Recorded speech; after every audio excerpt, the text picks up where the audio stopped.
자, 그런데 이렇게 국민의 대표로서 절박하게 행동한 의원들과 전혀 다른 행보를 보인 이들도 있습니다. 특히 무효표 중에선 어떤 의도에서인지 탄핵 찬성, 즉 가라고 써놓고 큰 점을 그려서 무효표를 만들거나 알 수 없는 한자를 써놓은 이들마저 있었습니다. 결과적으로 국민이 맡긴 한 표를 그렇게 쓴 셈이죠. 지윤수 기자입니다. 윤석열 대통령의 탄핵 소추안 2차 투표가 끝난 뒤 간표위원으로 지정된 국회의원 8명이 동료 의원들의 표를 확인합니다. 총 투표수 300표 중 가 204표, 부 85표, 기권 3표, 무효 8표로서 가결되었음을 선포합니다. 국민의힘 이탈표 12표와 함께 주목을 끈 건 무더기로 나온 기권, 무효 11표였습니다.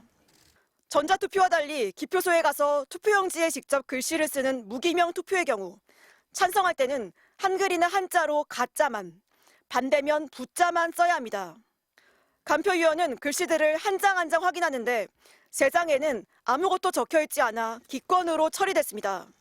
무효표 8장은 가지각색이었습니다. 가와 부를 합쳐 가부라고 적은 표가 2장 나왔습니다.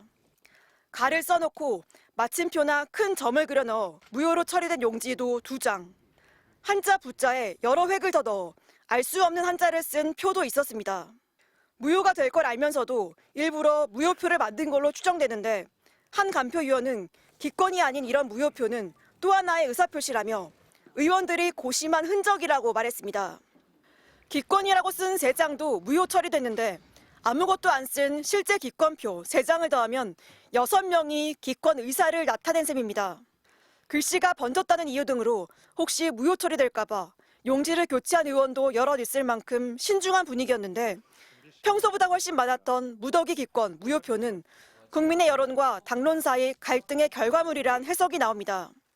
국민의힘 권성동 원내대표도 의원총회에서 입장이 곤란하면 기권이나 무효표를 내라고 당부한 걸로 전해졌습니다. 하지만 윤석열 대통령 탄핵에 필요한 건 탄핵 찬성표 200표였습니다. 아무리 투표용지에 고심한 흔적을 남겼다 해도 국민이 맡긴 한 표를 결국 윤 대통령 탄핵을 막는 데 쓴 셈입니다. MBC 뉴스 지은수입니다.